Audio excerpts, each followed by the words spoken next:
County 911, do you need police, fire, or ambulance? I'm sorry, yes, I got a train wreck. It's a school bus is on its side. Do you know about any pin-ins or injuries? Yes, ma'am, there is students. The bus was full of students, and students are everywhere. Okay, and are you involved in it? Oh, I'm the bystander. I saw it happen. Okay, you saw it happen? Yes, ma'am. Okay, we have everyone on the way, okay? County, this is our engine 3, so it's on scene. 10-4 on scene 817. County, this is our engine 3. We're on scene. We have 2 buses, one on its side, multiple injuries. Just go ahead and put everybody on standby in the county. Let us assess the scene. We'll be right back with you.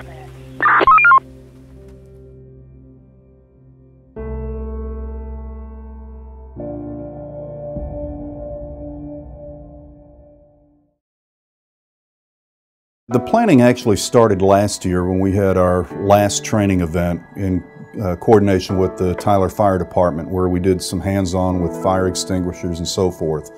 And then as we began to speak with the 3 or 4 that were involved in that with the city emergency services, we decided that it'd be a great thing if we could get all of Tyler ISD to participate in a county-wide emergency drill. And so originally there were 5 of us that got together and started brainstorming what we needed to do.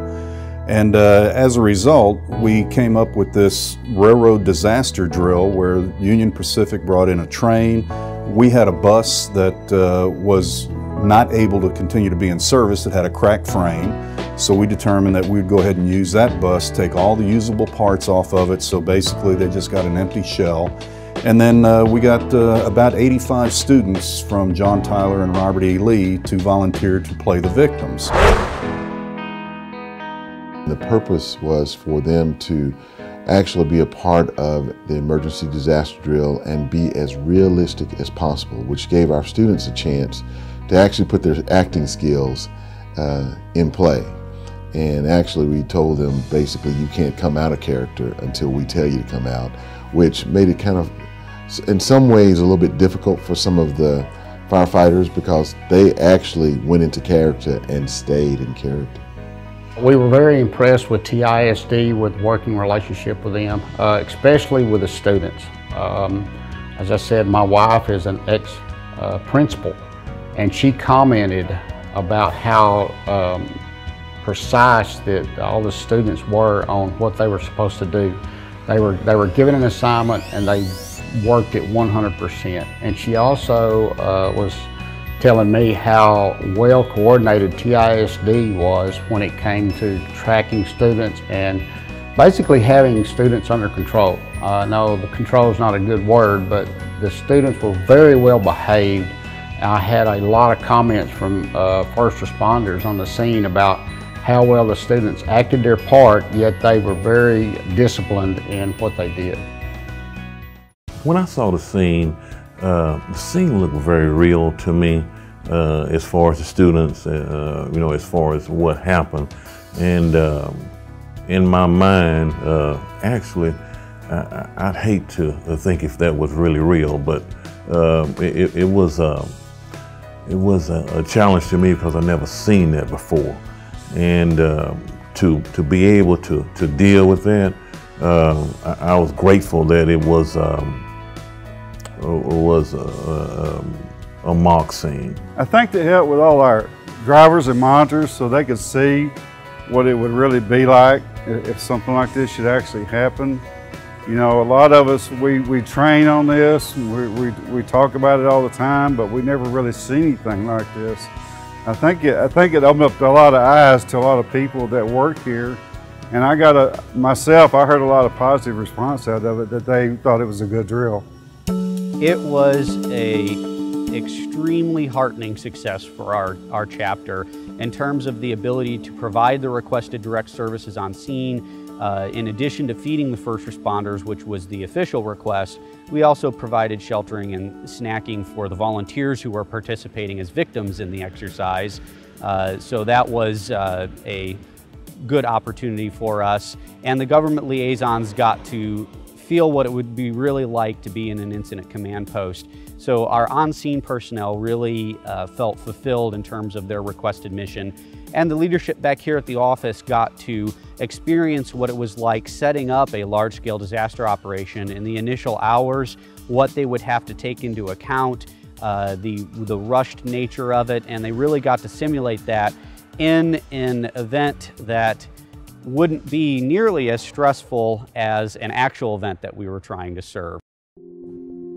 The students had already been placed when I came around the corner, and I stood there for a moment watching, thinking. They started the moaning and all, and for a moment, you know, I still know this is a mock drill, but as it went on, Phoebe looked at me and I was crying. I had actual tears, even though I knew this was mock. It was so real, and it made it so real to me what's going on the other end of that radio.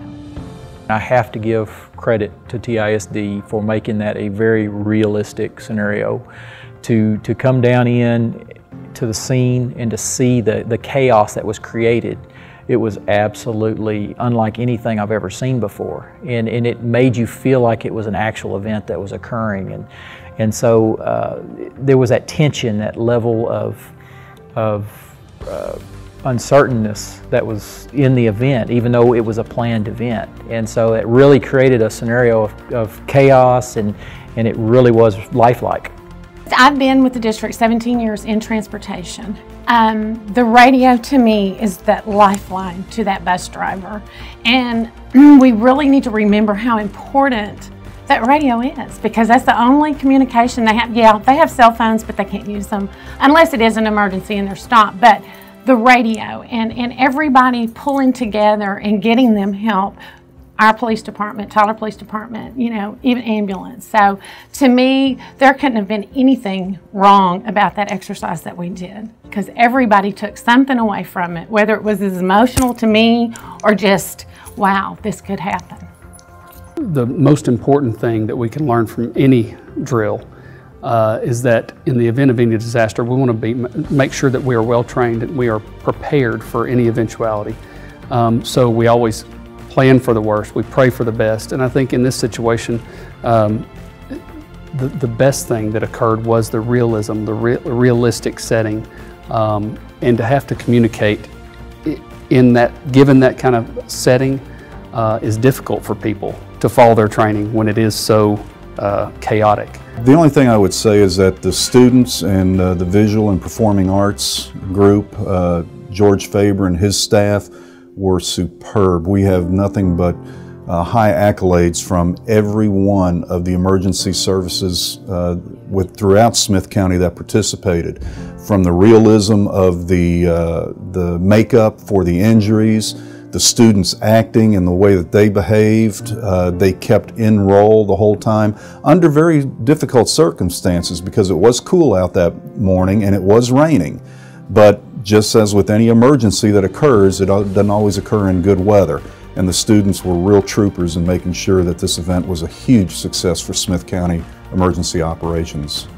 By and large, it went very well, and I'm pleased. And thankful to all the agencies in Smith County, to Tyler ISD, to the hospitals, and to all the emergency personnel that were involved. I think it was a good drill.